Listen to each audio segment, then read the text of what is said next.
Hello there, this is Instructor Paul, and in this lecture, I have a job for you.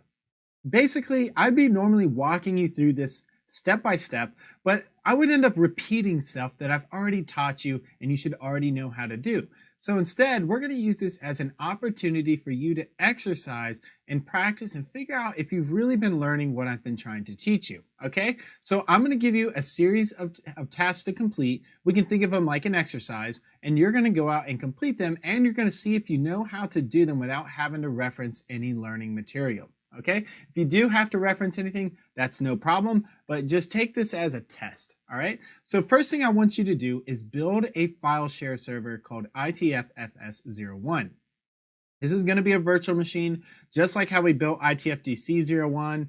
You're going to install or create a new virtual machine, and I want you to install Windows Server 2016 on that virtual machine. Next, I want you to configure a static IP address for the server, and I want you to rename the server and join it to the itflea.com domain.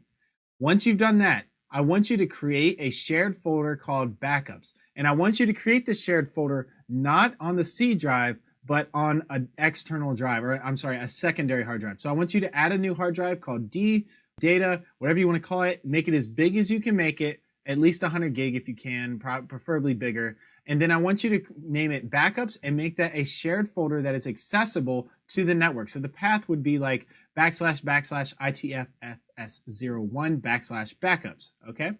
Now, once you've done all that, I want you to go back to ITFDC01 and modify your scheduled backups to use the newly created share drive. All right.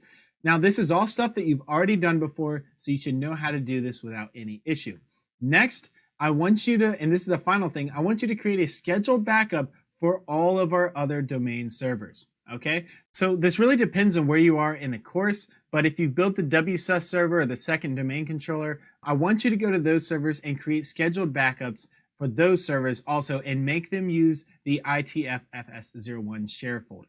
Okay, so once you're done with that, you can consider this task complete, and it's a great chance for you to exercise your knowledge and just see where you are as far as, can I really install Windows Server? Can I really configure it and join it to a domain and do that kind of stuff? Or do I really, am I still kind of reliant on learning materials? Which it's okay if you are, but it's important for you to know where you stand. So that way you can kind of have a confidence booster when you go to a job interview or things like that. You can say, hey, I really know what I'm talking about.